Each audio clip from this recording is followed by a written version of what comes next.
This is Past the Rock. I think I hit that too early again. Anyways, Gucci gang, Gucci gang, Gucci gang, Gucci gang. It's time for the fourth quarter. So we're gonna do some quick, more rapid fire NFL talk here. Obviously, the season starts soon, and Caesar's gonna carry the majority of this, but we'll just get rolling. Pablo Torre is making waves, getting results. Oh man, it's beautiful to see, isn't it? Been doing that, but now it's coming for the NFL, and it's getting much more attention than it has previously. The last 2 years they've been doing the show. This is what, the third or fourth time we've talked about this. This is like the second time. We talked about it when the initial episode dropped. We kind of talked very briefly last week, but now some more stuff has come out since last week. Yeah, so the main characters on the NFLPA side, at least, of this whole ordeal, Lloyd Howell and CJ Treader. Yeah, no, JC Treader. JC Treader, sorry. The NFLPA's president and executive of something or other. Chief strategy officer. Executive, yeah. He named it. Yeah, it was kind of a goofy position he had given himself after being the president of the Players Association. Right? Yeah, so just to kind of recap, JC Treader, right?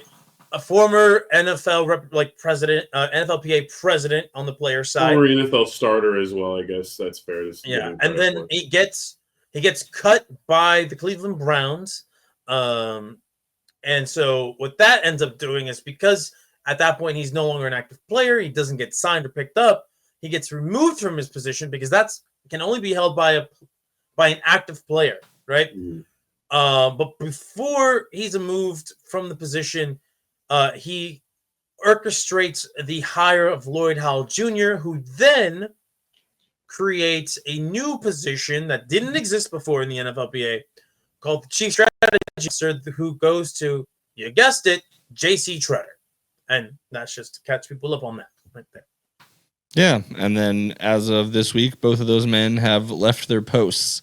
Lloyd Howell, I believe, saying something about him being more of a distraction. Still proud of all the good work he's done. Well, there's also the second NDA thing, and then there's I don't know enough about this one, but there's a strip club receipt that is charging things to the company card. So I'll talk about that part right which, there. To be fair, we don't know. There are companies where you do things like that, and they want you to do things like that. Yeah, we don't know. I worked for Jerry Jones. We don't know if the NFLPA is okay with these or not. I would assume that would also be okay, right? Company culture wise. Although Rowdy did get fired for taking the Rowdy bus to a strip club, so. Yeah. Now here's the thing. So let's talk about this, right? He resigned, right? Let's forget about the resignation. So. They received some documents this week showing that Howell charged the union for 2 visits to strip clubs, including a $738. What did he take? Like 40? He took like 220s out of the ATM, broke those to ones. I have no idea, but probably. Sure. Now he spent the last $80 he had in his checking account. What kind of car service does he need that costs $738? It takes him from the airport directly to the strip club, that's some type of work right there, he pulled up in a limo. He's basically shooting a music video at that point, right? Let's see. Living that lifestyle. Okay, so they showed this. A receipt that was obtained by ESPN shows that Howell was picked up in a sedan by car service from Fort Lauderdale, right? At 10:26 p.m. So as soon as he gets there, they go from Fort Lauderdale to a strip club in Miami Gardens. And then it shows another stop 8 hours later at 6 a.m. where he gets dropped off at a luxury condo somewhere in South Beach, I think. So this man immediately just like, I'm getting to work right now. He's going to go fucking party. Hey. So there was that, right? And then I think there's another bill that they showed here. He went to what is considered hold on, I'm reading this report right here. One of the places that I went to is called Tootsie's Cabaret. It is a 76,000 square foot venue. Sounds classy. That bills itself as the world's largest strip club, full nude, #1 rated. Oh, that's at least he was, showing that he was going to wear the shield in the highest and nicest, classiest places he could be to really make sure that where the brand is. Yeah, and then you know what? This guy is so generous that a year later, he took 2 union employees with him, to Magic City in Atlanta for the wings. Yes. Wings, yeah, he went for I believe it says $2,426 worth of charges, including cash withdrawals ranging from $200 to $525 from a club ATM, and it shows they used 2 VIP rooms.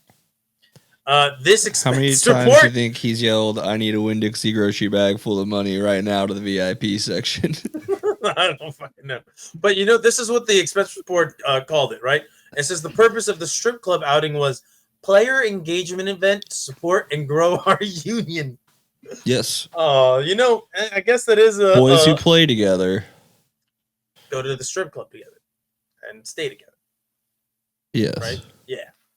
So this has come out in recently, and I do not believe that this was the straw that broke the camel's back in terms of him staying as the lead exec with the NFLPA. However, this did him absolutely zero favors. If anything, it just added to the laundry list of shit that he has done wrong in this position. And then, of course, J.C. Treader, well, his resignation kind of comes from the 60-page document report and just kind of his climb to power, if you will. Because it could be argued that Lloyd Howell Jr. was probably more of a Manchurian candidate, right? I mean, there's the whole conflict of interest with the fact that he works for a private equity firm that is trying to buy into NFL teams and all that. He was a part of the world's one of the bigger frauds. 100%. He's not an awesome selection. Seems to be so hopefully Pablo is safe first and foremost, and keeps bringing us more on this, or at least hopefully the NFLPA uses this as an opportunity to maybe put some people in who can actually fight for the overall players instead of their own. Yeah. Now the problem is, I think the problem in that regard is that I don't know how much the players are really plugged in. Because I'm sure it's not a big percentage of them. They absolutely should be, but I think because of this like hyper individualistic mindset that a lot of these players have, they just could not care less about who is running the union, because they're all more focused on their individual deals as opposed to setting standards amongst not just the position groups but everybody else in the league. And the NFL owners are absolutely eating their lunch because of I think it's their unity. I think the overall lack of involvement and care is why the NFL, is fine with having Lloyd Howell and J.C. Treader or whatever. Whereas if you get someone in there that's competent, they'll speak to the right guys. You get the other guys to just be like, "Hey, vote for this guy," and they're like, "All right, cool, whatever." Yeah, but they just don't work that way. And the NFLPA, they would be wise to try and poach somebody from an actual good union to try to help run this thing. I don't think they'll do that. I don't think that the players will at all make significant changes to their mindsets in regards to how things in the union operate and run. We're just going to keep seeing these players not do well at the negotiation table. But this is a step in the right direction, at least getting rid of these two.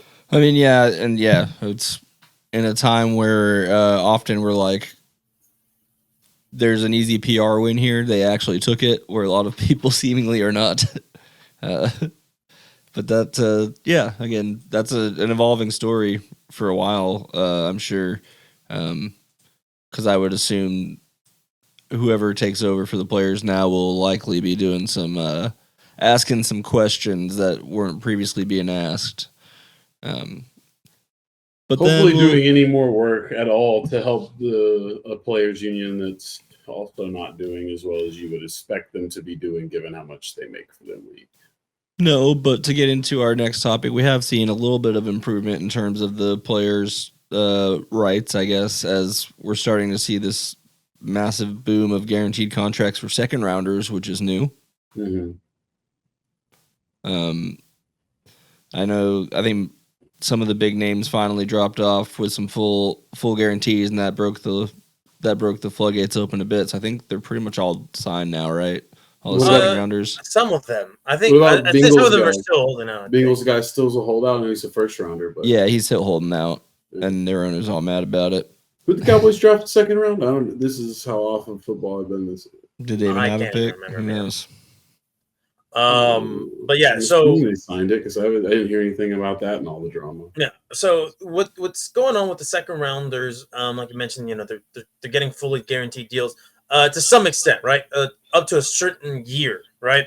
I believe, for example, there is one player who will have, let's see, Alfred Collins, 49ers defensive lineman. Oh, So he agreed to the BC kid. Yeah, the year 4 of his deal will be 88% guaranteed, which is a weird number to pick. I would go for like a whole number, but whatever. He said 100. They said 75, and then they just landed on 88, which we worked our way to 88. Yeah, I guess so. So that is like the theoretical ceiling going forward for a lot of players. But yeah, it seems like the rookies they've won. As far as I'm concerned, It's a step forward, yeah. Get your money.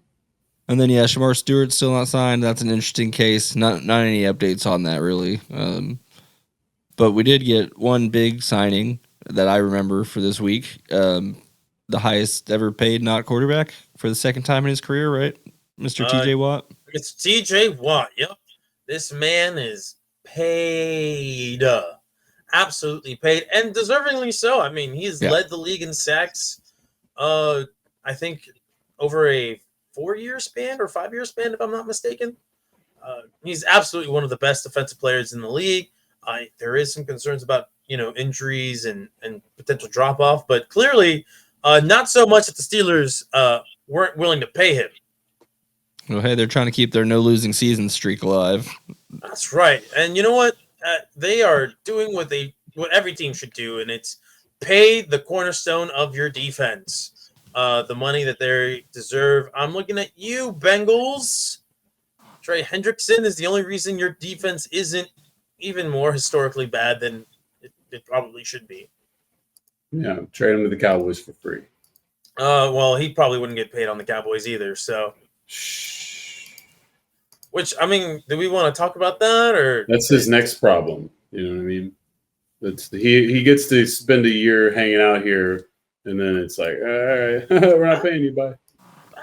I don't even think he would just play at all. I'm like, wait, you're trading me from one cheap owner. Yeah, but it's cool because he gets to play. Another. But he gets to play for the Cowboys for a year, so then he can just be on TV more, make more money in free agency. Steven, this comp pick, everybody wins. The Jerry Jones method. That's all right. But speaking of which, do we want to go to that? Do we want to go to that now, or do we want to continue with this, or go to what? What are we feeling here? Continuing with the JJ Watt signing. JJ's back. Sorry, not JJ. TJ. No, I'm fucking with you. I mean, you can. What's left? Rashee Rice, whatever. I mean, Rashee Rice. Okay, so yes, he got his sentencing done. He is sentenced to 30 days in jail. If you don't remember, Rashee Rice was car racing on 75 in Dallas. Yes. It's like a Lambo and a Corvette, I think. They got into a hit and run. He leaves his playbook and a number of other pretty obviously incriminating things in his vehicle, and now he's been sentenced. Yep. Yeah. Probably not going to actually see jail time, I would assume. Probably not. Or if he anything, it'll be does, it'll be deferred. like work release or in the spring. Yeah. There have been guys who have done that before. So I guess the real question is what the NFL does with it. I'm not really sure. He's suspended, right? So that's all that matters. Yeah, but isn't it? I think it's indefinite. I don't know if they put it on the. I can't remember if they they put didn't on give an it actual. There's not a time I might be span. wrong. But he's a local guy, so I figured I'd throw that on there. Well, not much to say about it. 30. Yeah. So here it is. Here it is. I have the full sentencing right here. So as part of his plea agreement, prosecutor said Bryce was sentenced to 5 years of deferred probation and 30 days in jail as a condition of his probation. And as of 3 days ago, he is expected to be suspended for some part of the season. Yep. He was also required to pay for the victim's out-of-pocket medical expenses, which totaled around $150,000. So there is that. Yeah, he's gonna have to play his ass off to try to get another bag to make up for the fumbling of this one. And he is coming. He's coming off an injury, if I'm not mistaken. Correct. So, He got Patrick Mahomes helmeted to the knee, I believe. Yeah, he got a torn ACL, if I'm not mistaken. So he's gonna have to really, really make a comeback and have a standout season if he can to get some of that money back, because that rookie contract sure pays well, but not that well. Not when you got to give a large fraction of it to someone else immediately. Yeah. Besides lawyers and the people that you owe to. So, but yeah, I don't know if he's gonna get suspended. Yeah, he'll definitely get suspended since he was found guilty of this and sentenced. He'll get at least 2 games, I would assume. I'm going to say a max of 4, and then probably 2 would be the actual sentencing if he does get suspended. But the NFL is so fucking weird, man. You never really know. It's tough because it's like there's only 16 games that you can use. 17. So like, 17. So like, there's just not as big of a window different. Like, it's hard to gauge that, right? Like, which crimes are specifically worth this amount of games? Somewhere you're gonna be like, well, what? It's only 3 more games for this. Well, it's like there's only 17. So unless we're gonna suspend him for multiple years, no, they're just gonna suspend him for whatever is noticeable to do it technically, and then get him back on the field. So yeah, it's what can we get away with? Yeah, exactly. Although he isn't an established enough name, so he might be an example guy. Every once in a while, they do that. Yeah, I don't think it's that severe. Georgia has arrests like this every offseason, if not in multiple. You know, this is just a part of football now. Yeah, but that's before they're in the NFL. I know, but it's all the same cult. Yeah, that's so fucking weird how consistent they are. I think it was like the day after we. Oh yeah, they got another one. They got another one. I was like, wow, another one. I wouldn't be surprised if like next month we get another Georgia kid that got arrested for speeding. But man, future Eagle, man. You're not wrong. You're probably not wrong, because we're collecting Georgia players. Like they're the fucking infinity. Pray for Philly public transit, brother. If it ain't broke. Oh, there's a lot going wrong with Philly public services, but that is a different topic for a different podcast to talk about. Their mayor just sucks, apparently. We can relate over here. Anyway, fellas, is it time that we end this shit with some more local news with Bethke's favorite football team, the Dallas Cowboys, and their ongoing shenanigans? Jerry's welcome back press conference. The welcome. Yeah, take it away, because I get to talk to me about it. Oh yeah, I didn't watch that bullshit either. I've heard a couple of clips, but there's nothing. Honestly, there's nothing different. I watched Schottenheimer do his solo one. I thought that was fun. I like the guy. I mean, you know, we've talked enough about whether he'll work or not and how all what he's doing and all that shit. But I think it's more fair when you're a Cowboys fan to probably listen to the coaches and stuff more, regardless of what you think about their chances or if you like them or not. At least this is a fresh face for now. Maybe stays for a while, maybe doesn't. We'll see. But it's kind of like this is more entertaining than Jerry's annual game of let me ramble for an hour and a half in front of the media Let me say like 3 crazy things at least. Let me do at least 1 crazy thing. Let me cuss at least 5 times. You know what I mean? All these things, all these check Let me get boxes. most of my players' names wrong. Yeah, let me fuck up most of my players' names. Throw shade at my players that want money. Yeah, definitely throw shade is always going to be a part of the checkbox. He's always going to bitch about the contracts. He's always going to spend at least half an hour of the press conference just sort of gaslighting you into being like, why would you ever question someone like me? That one's fun. Yeah, so I don't really know. We got a little bit more reflection than we normally get when he was asked if he's ever thought about stepping down from the GM job, and he said yes multiple times. I have. Now, obviously, he still didn't, but I don't know that What he's he ever meant by admitted. that is I don't know that he's been ever admitted to thinking about it. I think what he admitted there was that he's had 2 very close to death scares, and he was like, "Fuck." But yeah, he didn't really say anything too new. But Steven did make a point to say that he's the one that deals with the agents. Yeah, but we all saw what happened when who was it that was like, yeah, let's talk to your dad. I don't remember who Was said it Tank? Yeah, I think that was who said it. But Steven is trying his hardest to. Well, I'm to sure he deals authority. with everyone except for probably the Micahs and the CDs. Yeah, and Micah's CD might just be cool. CD might be cool enough to just be like, yeah, dude, we're good. I feel like Micah would just cause problems. Well, for whatever reason, maybe not like he's intentionally trying to cause problems. He just seems a little bit like Tasmanian devil. For whatever reason, some guys have been easier to get re-signed than others. CD was a little bit of a bitch, but really ultimately was pretty painless. I think it's this one seems like it's probably going to be a hold-in for a while, but I wouldn't be surprised if it's just as quick as all. Like, they have had a habit of the last few years making it a little bit more dramatic before ultimately just paying the guy. So I still feel like it's probably 95% Micah gets paid like preseason week 3 versus whatever the hell trend that they've done with Dak and CD and Diggs. Obviously that got quoted, but I do think that they'll do it with Micah because I just ultimately. Well, I mean, it's obviously the smart business move because it's only going to cost more. Yeah. Next year. They just do this game every year now. It's very predictable, and I think that's why that's it's where you boring. get to the morbid topic of the main guy. You don't know what kind of future planning he's looking at.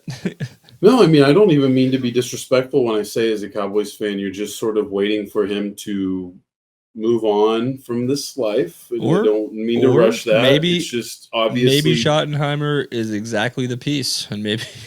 Well, I mean, look, they've put together a decently talented team, but they're frustratingly stubborn in a lot of ways. And in as much as like, I don't know what Steven really is, I mean, I think I do, but it's hard to tell who's really doing what, when, where, and why. At the very least, forever we'll have keeping Johnny Manziel out of Dallas. Yeah, and that's fine. And like, I think that Steven's probably fine, but we won't really know who Steven is as the owner until Jerry's dead. Let's be honest. That is very true. And then the other main takeaway is that Brad Sham is always going to be the stodgy guy in the room when everyone's having fun. He has to be like, well, I don't know if I'm allowed to ask a football question, but tell me more about the guy number 52 on the roster on the opening day of camp. Jerry. Great. He's a legend, but always funny when he's bringing it back. Got to carry water, bro. I mean, all the mortgages paid. He works on the flagship. I get it. It's all the dude. There's too much money embedded with that job in him to not be state media. I don't know. We didn't talk about this yet, but the Cowboys are launching on Westwood One a national broadcast that's syndicated. With different, it's got Ted Emmerich doing play-by-play, and so they're doing a national broadcast, but that only broadcasts their games. Yes, Westwood One will be covering all the Cowboys games all over the country this year. Okay, the brand stays strong, buddy. I don't even know. The business, winning in the boardroom, just above average. They're the only team that could do it. I don't think there's enough interest in any other team across the whole country like that. But we'll see if it works out. Yeah. It'd be cool if it did. I like some of the guys that I've seen are going to work on there. And then I do have this completely off topic, but I want to play this video for you guys. Rock on. Yes, I watch a good amount of podcasts, listen to like a good amount of audio books as well. I'm reading a book right now, so that's kind of like my process with like before I go to bed. But I would say that's what I do in terms of motivation. And then, you can take little snippets of what certain people say or little quotes in the book, copy paste it, print it, put it on your locker, things of that nature to always remind you and get you back in the right frame of mind. Do you know what you're reading? I don't know what I'm reading. Funny. I don't know what I'm reading right now, but let me guess. He's reading Robert Greene's 48 Laws of Power, and he's listening to the Nelk Boys podcast with Benjamin Netanyahu. Man, it's not doing good PR for the Dolphins medical staff when your guy who's known as the concussion guy says, "I've been reading every night. What are you reading? I don't know what I'm reading." When he said frame of mind, put you in the right frame of mind, I'm like, dog, I did frame cut of your a little mind bit has out of been the knocked middle of that around. where he goes on about Pinata. some other tangent, but I thought that was really funny. Well, CTE might be developing a little earlier than we thought for him, so maybe he should maybe move on to. And it's funny. He says that he watches a bunch of podcasts, and I wonder how much he watches in regards to sports podcasts, because he's gonna be a topic. Nelk Boys, Sneeko, Nick Fuentes, all of those. You think Tua's doing? You think TuAnon? I guess. I think TuAnon is definitely a legitimate possibility. People accidentally manifested it. Any athlete, especially NFL and MLB, you're basically guilty by association at this point to me. Like, I'm pretty much assuming that you're into that vibe. Joe Rogan got you onto it. I know he did. Don't lie to me. The manosphere. You liked MMA. You like eating meat. You like hunting. Liver King.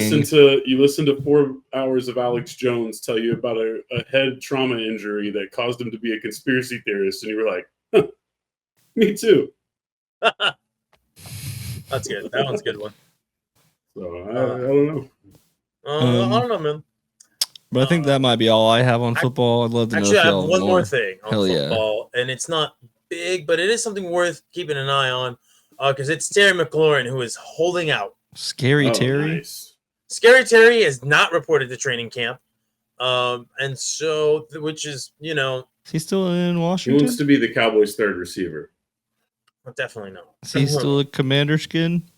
Yes, he is their best player. He's in the final year of a 3-year extension that he signed.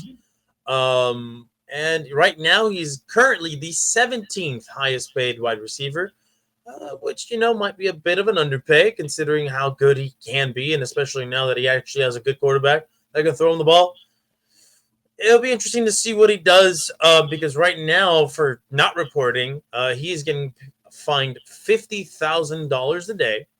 And I don't believe that money he could actually ever get back. So there's ways. I know some teams do find ways. I know the Cowboys said they're not giving Trayvon his money for good reason. But we'll see. I think there are ways to do it. I mean, you can always just give someone a bonus, right? So I do think lost in some of the Jerry getting mad at Jerry for the Diggs thing, which is fine because the historical record of him subtweeting his players is annoying. But I do feel a little bit on his side with Diggs. I had to deal with Stephon Diggs, so if Trayvon's anything like it, yeah. I think he's doing what's best for him right now, probably. The but documentary just didn't do him any favors, from what I understand, right? Making a documentary about how you don't want to do rehab is an interesting idea. It just didn't. It didn't help, and I feel like that's probably why Jerry was such a dickhead about it. But again, I know the history with him, and I don't want to condone him either. So. Both bad. Both bad indeed. All right, but yeah, that's all I got for you guys.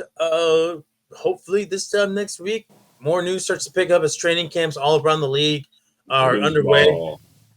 And yeah, more Fight Club next week, fellas. Hell yeah. That's it for And me. college football's upon the horizon then. Yeah, I guess we'll have to talk about that at some point. A lot of Well, you know, football. I mean, the good thing with that one is what's really happening other than, I guess, the BYU guy, the quarterback dipping out. And So there you go. maybe- You heard about it here.